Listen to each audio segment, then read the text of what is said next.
सबकी जिंदगियों में जहर घोलकर, सबके दिलों में नफरत पैदा करके हया खुश है और वो अपने कमरे में जश्न मना रही है, अपनी कामयाबी का जश्न। और साथ ही साथ रोहान को अपनी मोहब्बत का सबूत दे रही है कि वो रोहान से मोहब्बत करती है। रोहान जो कि पागलों की तरह उसे चाहता है, उसकी हर बात पर भरोसा करता है। सिर्फ रोहान ही नहीं, घर का हर शख्स ही हया से बहुत मोहब्बत करता है, उसे अपना मुखलिस दोस्त और साथी समझता है। लेकिन ये हया ही है जिसकी मकारियां हैं कि कम होने का नाम ही नहीं ले रही। रोहान तो खुद को खुश नसीब समझ रहा है कि उसकी बहुत मोहब्बत करने वाली बीवी, इतनी खूबसूरत बीवी उसके साथ है। और सबसे बड़ी बात कि अब तो उसे हया की कुर्बत भी मिल गई है। इससे ज्यादा रोहान को और क्या चाहिए था। लेकिन वो ये नहीं जानता कि ये सब कुछ हया अपने ऐब छुपाने की खातिर कर रही है। हया जो कि किसी से मोहब्बत कर ही नहीं सकती, हया जो किसी के बारे में बेहतर सोच ही नहीं सकती, फिर वो रोहान के बारे में कैसे बेहतर सोच सकती है।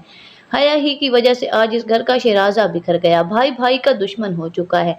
जरार अपने भाई आफाक से नफरत करता है। सब लोग रोहान को गलत समझ रहे हैं, क्योंकि जब से सबको पता चली है ये बात कि रिफत और साइमा के बीच में कितनी बड़ी गलतफहमी पैदा हो चुकी है, सब वो लोग एक दूसरे से खिंचे खिंचे रहने लगे हैं। आफाक अपनी बीवी का साथ दे रहा है, रिफत अपनी जगह शर्मिंदा और पशेमान है कि आखिर साइमा को हो क्या गया है। जरार अपनी जगह दुखी है, उसे लगता है कि उसके बड़े भाई ने उसका हक मारा है, उसे लगता है कि उसके घर में उसकी बीवी की कोई इज्जत नहीं है। लेकिन ये सारी गलत फहमियाँ इन सब के दिलों में भरने वाली कोई और नहीं बल्कि हया ही है। वो इन सब के बीच में गलत फहमियाँ पैदा करना चाहती थी।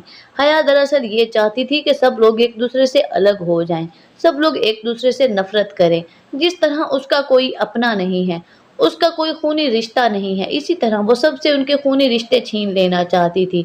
हया की एहसास कमतरी, हया की एहसास महरूमी उसे इस मुकाम पर ला खड़ा करती है कि आज वो किसी को किसी का बनने ही नहीं देना चाहती, सबको एक दूसरे से दूर करना चाहती है।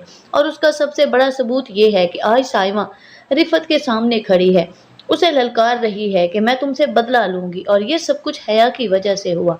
वो दोनों देवरानी और जेठानी के बीच में गलत फहमियाँ पैदा करके अपना रास्ता आसान तो कर चुकी है, लेकिन वो ये नहीं जानती कि जिस दिन हया का राज सबके सामने फाश होगा, हया को कहीं मुंह छुपाने की जगह नहीं मिलेगी। वो भाई जो भाई की हर बात माना करता था, आज उसे लगता है कि रोहान मुबारक उन सब से छुपकर अपनी बीवी के कहने पर सी फूड की कंपनी बना चुका है। और ये सब कुछ सिर्फ इसलिए है क्योंकि उसने कभी अपने भाइयों से मशवरा किया ही नहीं, हमेशा अपनी बीवी की हर बात मानी।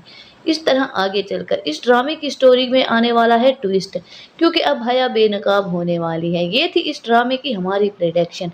आप लोगों को ये ड्रामा कैसा लग रहा है कमेंट सेक्शन में लाजमी बताएं। और साथ ही साथ में ये ज़रूर बताएं कि इस ड्रामे में आपका सबसे पसंदीदा किरदार कौन सा है। अपनी राय का इजहार करके हमारी हौसला अफजाई ज़रूर करें और चैनल को सब्सक्राइब करना हरगिज़ ना भूलें।